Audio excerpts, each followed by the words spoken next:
انا عارفه ان انت متضايق، بس انا مش جايه اكلمك في حاجه تخصني، انا جايه اكلمك. انت ازاي كدابه قوي كده؟ لا انا ما اسمحلكش تقولي كلام جارح. كلام جارح؟ انت ازاي ام ولادي؟ انت ازاي ام اصلا؟ بتعلمي ولادك ايه؟ بتعلميهم الكذب؟ بتعلميهم ازاي يضحكوا على ابوهم ويدوله على قفاه؟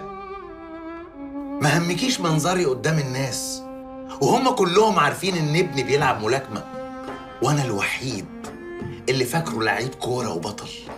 انا عارفه ان انت متضايق، بس انا دلوقتي جايه اكلمك في مصلحه ولادنا. ولادنا؟ ولادك انتي، شركتك انتي، بيتك انتي، دول مش ولادي انا يا هانم، دول ولادك انتي لوحدك يا مدام. احنا ايه؟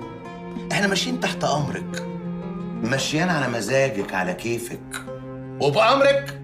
مين يعرف ايه، مين ما يعرفش ايه، مين يلعب ايه، مين ما يلعبش ايه. انما احنا حيالله شويه خدامين تحت رجلين الهانم. انت اناني قوي يا ادهم.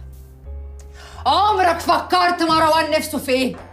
طبعا، ما انت هتطلعي فيها كل العبر عشان ترتاحي. اذا كان في حد فينا كداب فيبقى انت يا ادهم، عشان انت طول الوقت بتكذب على نفسك. انت ما تعرفش عني حاجه، ما تعرفش عن البيت ده اي حاجه، ما تعرفش عن ولادك اي حاجه، وانا ياما حاولت اكلمك وانت حتى مش عايز تسمع. انت عمرك فكرت تروح له ماتش او حتى تمرين؟ ولا انت فاكر ان قعدتك على الكنبه وفرجتك على ماتشات الزمالك هيخليه لعيب كبير وينزل الملاعب؟ هو الاب والراجل ايه في البيت؟ كون فيكون. لا، بعد اللي قلتيه ده كله، اب ايه بقى وراجل ايه؟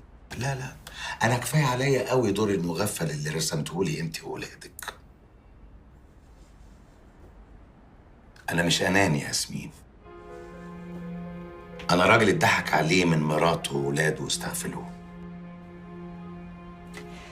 مفيش فايده يا ادهم، مفيش فايده، مش هتتغير. بس انا بقى جبت اخري خلاص، مش هقدر طول الوقت ان انا الوحيده اللي هفضل محافظه على البيت. انهي بيت؟